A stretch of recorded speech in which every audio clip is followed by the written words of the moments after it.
ನಮಸ್ಕಾರ.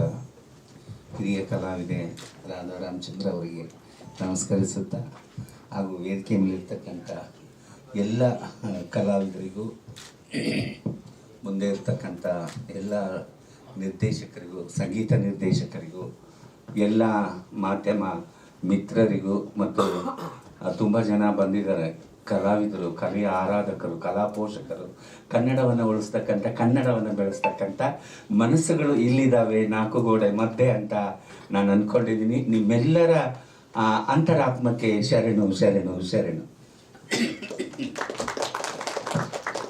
ನನಗೆ ಇವತ್ತು ಇಲ್ಲಿಗೆ ಬರಬೇಕಾದ್ರೆ ನಾನು ಬೆಳಗ್ಗೆ 5 ಗಂಟೆಗೆ ಎದ್ದು ಇಲ್ಲಿಗೆ ಬಂದೆ. ನಾನು ಕರೆಕ್ಟು ಮೆಸೇಜ್ ಹಾಕಿದ್ದೆ, ರಾತ್ರಿ ಹಾಕಿದ್ನೋ ಬೆಳಗ್ಗೆ ಹಾಕಿದ್ದ, ನಾನು ಟೈಮ್ ನೋಡಿಲ್ಲ.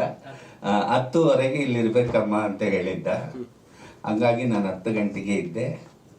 ಇಲ್ಲಿರ್ತಕ್ಕಂಥ ಚಿಕ್ಕ ಪುಟ್ಟ ಕಲಾವಿದರಿಗೆಲ್ಲ ಹೇಳೋದೇನೆಂದರೆ, ಸಮಯ ಪ್ರಜ್ಞಾವಂತರಾಗಿರಿ. ಸಮಯಕ್ಕೆ ನಾವು ಗೌರವ ಕೊಟ್ಟರೆ ಮುಂದೊಂದು ದಿನ ಮಂಜಮ್ಮನಿಗೆ ಕೊಟ್ಟಂಥ ಗೌರವ ಆ ಸಮಯ ಕೊಡುತ್ತೆ ಅಂತ ಹೇಳೋದಕ್ಕೆ ಇಷ್ಟಪಡ್ತೀನಿ. ಎಲ್ಲರೂ ಸಮಯ ಪ್ರಜ್ಞಾವಂತರಾಗಿ ಬದುಕಿ ಬಾಳ್ರಿ ಅಂತ ಹೇಳ್ತಾ ಇದ್ದೀನಿ.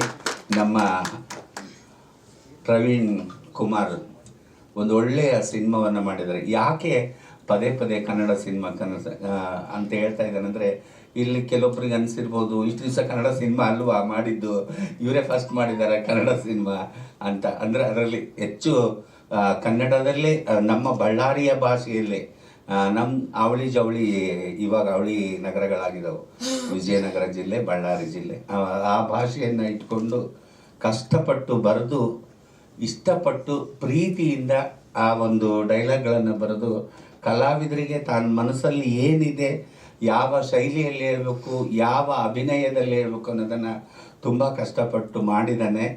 ಈ ಚಿತ್ರವನ್ನು ಅಮರ ಪ್ರೇಮಿ ಅರುಣ್ ಇಲ್ಲಿದ್ದಾನೆ. ಹರೀಶ್ ಅರ್ವ ತುಂಬ ಚೆನ್ನಾಗಿ ಮಾಡಿದ್ದಾನೆ. ಇಲ್ಲಿರ್ತಕ್ಕಂಥವ್ರು ದೀಪಿಕಾ ಆಗಿರ್ಬೋದು, ಮತ್ತೊಬ್ಬರು ಆಗಿರ್ಬೋದು, ತುಂಬ ಒಳ್ಳೆಯ ಅದ್ಭುತ ಕಲಾವಿದರು. ಮತ್ತು ಸಂಗೀತವನ್ನು ಇವತ್ತೇ ನಾನು ಕೇಳಿದ್ದು ಅದೊಂದಷ್ಟು ಸಂಗೀತನ, ಅದು ತುಂಬ ಚೆನ್ನಾಗಾಗಿದೆ. ಇಂಥ ಒಂದು ಸಿನಿಮಾಗಳು ಮತ್ತೆ ಮತ್ತೆ ಬರ್ತಾ ಇರಬೇಕು. ಇಲ್ಲಿ ಮಾಧ್ಯಮದವರು ತುಂಬ ಇದ್ದೀರಿ. ಇಂಥ ಸಿನಿಮಾಗಳಿಗೆ ಹೆಚ್ಚು ಪ್ರೋತ್ಸಾಹ ಕೊಟ್ಟು, ಹೆಚ್ಚಿನ ಒಂದು ಪ್ರಚಾರವನ್ನು ಕೊಟ್ಟು ಈ ಸಿನಿಮಾಗಳಿಗೆ ಪ್ರೋತ್ಸಾಹ ಕೊಡಬೇಕು. ಇವಾಗ ಸಿನಿಮಾಗಳು ಸರಿಯಾಗಿ ನಡೀತಾ ಇಲ್ಲವೋ ಅಥವಾ ನಾವೇ ಸರಿಯಾಗಿ ಕೊಡ್ತಾ ಇಲ್ವೋ ಅದು ಅರ್ಥನೇ ಆಗ್ತಾ ಇಲ್ಲ. ಈಗಿನ ಜನಗಳಿಗೆ ಹೆಂಗೆ ಅರ್ಥ ಮಾಡ್ಕೋಬೇಕಂತ ಅನ್ನಿಸ್ತಾನೆ ಇಲ್ಲ. ಅಂತ ಒಳ್ಳೊಳ್ಳೆ ಕತೆ. ನಾವು ಮೊನ್ನೆ ಒಂದು ಕುಬುಸ ಅನ್ನೋದೊಂದು ಸಿನಿಮಾ ಮಾಡಿದ್ವಿ, ಅದ್ಭುತ ಕತೆ. ಇವರೇ ಕುಮ್ಮು ವೀರಭದ್ರಪ್ಪ ಅವ್ರ ಕಾದಂಬರಿ ಆಧಾರಿತ. ಅದು ಬೆಂಗಳೂರಲ್ಲಿ ಥಿಯೇಟ್ರೇ ಸಿಗಲಿಲ್ಲ.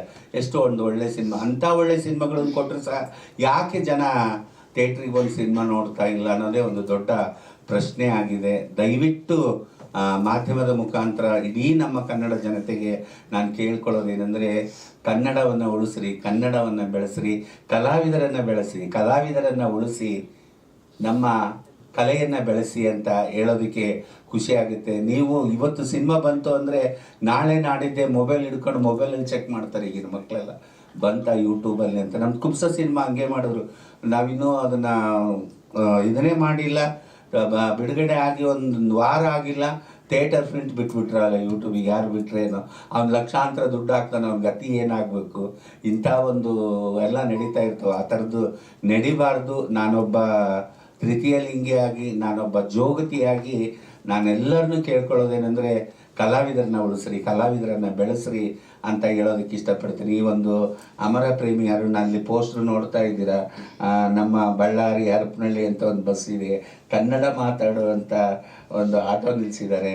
ನಮ್ಮ ಬಳ್ಳಾರಿಯ ಏಕಶಿಲಾ ಬೆಟ್ಟ, ನಮ್ಮ ಕರ್ನಾಟಕದಲ್ಲಿ ಏಕಶಿಲಾ ಬೆಟ್ಟ ಅಂದರೆ ನಮ್ಮ ಬಳ್ಳಾರಿಯಲ್ಲಿ ಇರೋದು. ಆ ಒಂದು ಏಕಶಿಲಾ ಬೆಟ್ಟವನ್ನು ತೋರಿಸಿದ್ದಾರೆ. ಆಮೇಲೆ ಕನಕದುರ್ಗ ಮಾತೆಯನ್ನು, ದುರ್ಗಮ್ಮನ ದೇವಸ್ಥಾನದಲ್ಲಿ ಆವರಣದಲ್ಲಿ ಇರ್ತಕ್ಕಂಥ ದೊಡ್ಡ ಪ್ರತಿಮೆ, ಆಮೇಲೆ ರೈಲ್ವೆ ಜಂಕ್ಷನ್ ತೋರಿಸಿದ್ದಾರೆ. ಎಷ್ಟು ಒಂದು ಅದ್ಭುತ. ಈ ಪೋಸ್ಟ್ರಲ್ಲೇ ಒಂದು ಕಥೆ ಅಡಗಿದೆ. ಅಂಥ ಒಂದು ಕಥೆನ ನಮ್ಮ ಪ್ರವೀಣ್ ಅವರು ಅದನ್ನು ಮಾಡಿದ್ದಾರೆ. ಎಲ್ಲರೂ ಭಕ್ತಿಯಿಂದ, ಶ್ರದ್ಧೆಯಿಂದ, ಪ್ರೀತಿಯಿಂದ ಮಾಡಿದ್ದಾರೆ. ಈ ಸಿನಿಮಾವನ್ನು ಎಲ್ಲರೂ ಥಿಯೇಟ್ರಿಗೆ ಹೋಗಿ ನೋಡ್ರಿ ಅಂತ ಹೇಳ್ತಾ ನನ್ನ ಮಾತಿಗೆ ವಿರಾಮ ಇಡ್ತಾ ಇದ್ದೀನಿ. ಎಲ್ಲರ ಅಂತರಾತ್ಮಕ್ಕೆ ಶರಣು ಶರಣು ಶರಣು. ಈಗ